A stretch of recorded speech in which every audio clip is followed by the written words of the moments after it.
Change is exactly what you said, Pomp, the regulatory environment. I work in a very regulated world. I'm an investor in so many different financial services companies that are reporting issuers. And so we don't have the luxury of being offside with regulators, not now, not ever. And in 2017, when we were talking about those epic moments, and it's true because I get those things shoved in my face every day, but I point out that when things change, I change. That's when I took my first Bitcoin Ethereum positions in 2017. Obviously, I've done very well with those. But recently, after the regulators in Switzerland, France, Germany, Australia, England, Japan, Canada, all started to change their stance on crypto, it allowed me to start to allocate to it in a compliant way. And that's really what got me going. Obviously, this is an asset class that's here to stay. It's still going through a very nascent phase. I'll be putting a lot more into it as time changes, and still the regulator's not 100% on board, we all know that, but things are getting better. Not just domestically, but internationally. And so I'm an international investor, and in many countries where we're talking about Bitcoin or Ethereum or other assets, other crypto assets, tokens and coins, the regulators opened up. I've gone beyond Ethereum and Bitcoin. I have a pretty big position in USD right now, USDC. I'm moving into some other assets that I'm negotiating right now. I have been struggling with this ESG issue around mining my own coin. As you recall, that topic was really forefront at Bitcoin 2021 when I moderated, and I think you were there, the major miners and how they're trying to deal with this carbon offset issue.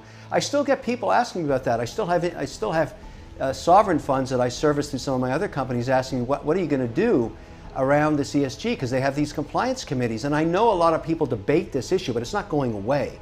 And so I think you're going to see a real move towards places like West Texas, solar, wind, ideas around new generation where it's completely compliant. Hut 8, I'm a shareholder in there now. Jamie Leverton does sustainable mining with flare gas. So I mean, there's ways to get around it, Pomp, and I'm using that to increase my allocation. You know, I'm not a cowboy here. I'm actually allocating capital towards achieving a distributable return of between 6 and 8% a year. And so, you know, we have a lot of volatility in Bitcoin. Not every crypto asset has to be that volatile. So when you start to build out your portfolio, let's go to USDC, you know, you actually can take that as a relatively stable asset and write contracts on it for 60 days, 30 days, 90 days, and generate 3.5–4% yield, which is what I'm doing right now. And so I look at it as a portfolio approach. Some of these things have volatility, some don't. But you know, the biggest problem, which is holding all of us back in the crypto industry right now, is compliance at the institutional level. You know, you go in and you say, look, everybody's talking about this. All right, I'm running, let's say I'm running $1 billion mandate. That's not uncommon. And I want to put 10% into crypto.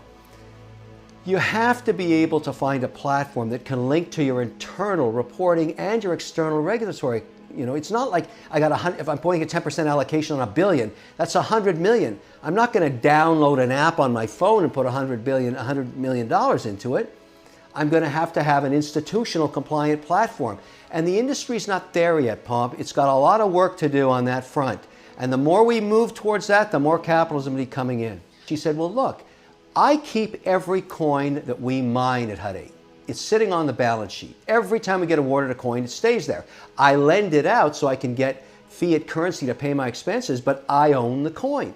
So that you're going to trade my stock in a very high correlation to the price of Bitcoin, because the more I mine, the more it stays on my balance sheet, I'm a proxy for the coin. I said, that's a very interesting model. I'm interested because I know every coin you've got since you started has been built on a compliant basis towards ESG. So I'll become a shareholder. So I bought some of her stock, and the stock is volatile as Bitcoin is. She's really starting to trade with the value of her balance sheet. That interests me a lot to solve for my mining issue, because if I want more allocation to mining, I have no risk of getting called out from compliance around ESG with Hut 8. Now, I don't want to sound like an advertisement for them, but if more of the miners did what she is doing, you get more institutional capital coming into the mining infrastructure, which we don't have right now. It's very hard to raise money for mining infrastructure, because if you got a facility in Tennessee or Mississippi or something like that, which is not compliant because there's coal energy there, you get all these headaches. And that issue's not gone away yet. I have no choice. I have a compliance department. They have an investment committee. On top of that is the sustainability committee and the ethics committee. I don't have a choice. There's no negotiation. I got to do what they say. And that's the same for another $1 trillion worth of buying on Bitcoin. Same problem. You don't have that problem. I have that problem. And I think what's going to happen is for incremental buying coming in, and I'm saying $1 trillion, if my clients, just the institutional and the sovereign funds alone, and not all mine, but that whole asset class of investor, just did a 1% allocation towards just Bitcoin, that's $1 trillion worth of buying. So we really, really want to solve this problem as an industry. So it's not because you get on one side of the debate or the other. They simply can't check the box and invest until their compliance committees say yes. So all of these new mining operations, so what I think is going to happen is you got the existing coin out there now, provenance known or not known, got it. But if you're setting up a new operation to mine coin for the next 30 years, you're going to get a lot of institutional interest in that infrastructure cost. Let's say it cost you $500 million to set up in West Texas.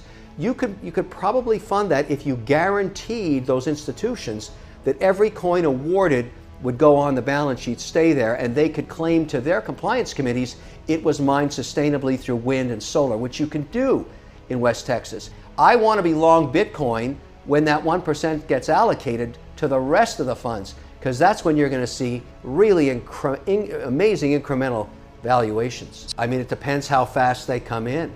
I mean, that's when you get extreme extension of valuation. You just don't know. Anytime people say, oh, I know the ceiling on the price of Bitcoin, they have no idea.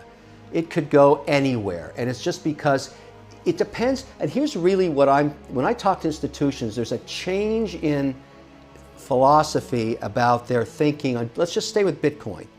Bitcoin used to be considered for many institutions that hadn't owned it yet, the ones that were just looking at it, as a currency. They're not thinking that way anymore. They're looking at it as a property. So you would buy it in the same way as a AAA office tower in Manhattan. You buy an allocation to coin that you're allowed to own, you never trade it. You own it as an asset. You know it's compliant, it checks the box.